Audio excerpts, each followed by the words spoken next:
संघ के स्थापना दिवस के अवसर पर संघ प्रमुख मोहन भागवत ने अपने भाषण में प्रधानमंत्री नरेंद्र मोदी और उनकी सरकार की बड़ी तारीफ की। सर्जिकल स्ट्राइक को लेकर पूरे देश के विकास की तस्वीर तक पर मोहन भागवत बोले। उन्होंने कहा कि कुछ लोगों को आगे बढ़ते हुए देखना नहीं चाहते और वो समाज को तोड़ना चाहते हैं।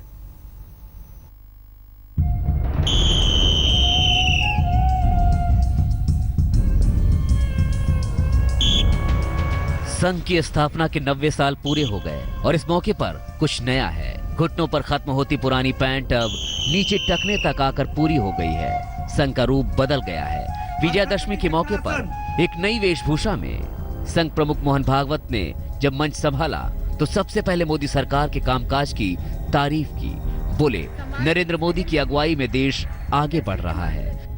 अभी जो शासन चल रहा है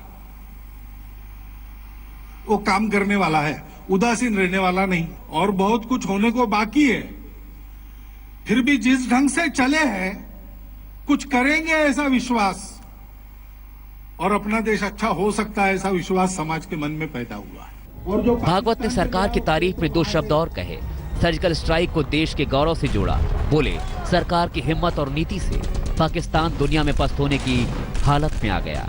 शासन के नेतृत्व में हमारे सेना ने जो साहस दिखाया है, शौर्य पूर्वक जो काम यशस्वी करके दिखाया है, फिर एक बार पूरी दुनिया में भारत के सेना की प्रतिष्ठा ऊंची हो गई। संघ प्रमुख ने कहा, गौरक्षक कानून के तहत काम करते हैं और जो गाय की रक्षा के नाम पर कानून तोड़ते हैं वो गौरक्षक नहीं है। राज्यों में गौरक्षा के कानून है। पूरे भारत में prevention of cruelty to the animals, पशुओं के प्रति क्रूरता न बरतने के लिए कानून है। उन कानून संविधान का अमल हो, इसलिए कभी कभी इन गौरक्षकों को कहीं कहीं आंदोलन अभियान भी करना पड़ता है।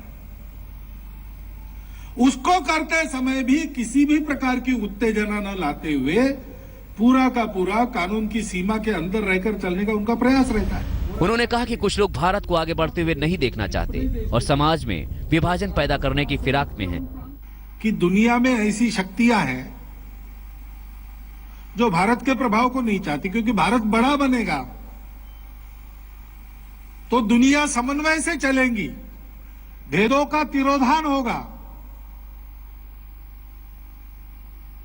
और जिनके दुकान भेदों पर ही चलते हैं, कट्टरता पर ही चलते हैं, अतिवादिता पर ही चलते हैं, ऐसी ताकतें दुनिया में है जो भारत को आगे बढ़ना देना नहीं चाहती। भागवत ने शिक्षा व्यवस्था में सुधार की भी वकालत की और कहा कि शिक्षा ऐसी होनी चाहिए जो सबको मिले। उन्होंने शिक्षकों के कंधों पर नई पीढ़ी के निर्माण की भारी भरकम जिम्मेदारी का भी जिक्र किया। वो सरकार पर बोले, संघ की भूमिका पर बोले, देश और समाज पर बोले। अपने भाषण में उन्होंने वर्तमान की चिंताएं गिनाई तो भविष्य की चुनौतियों का भी जमकर जिक्र किया। अपने देश के तरफ जो प्रांत सीमा से लगते हैं उन प्रांतों में। मयूरेश गणपत्य, नागपुर, आज तक।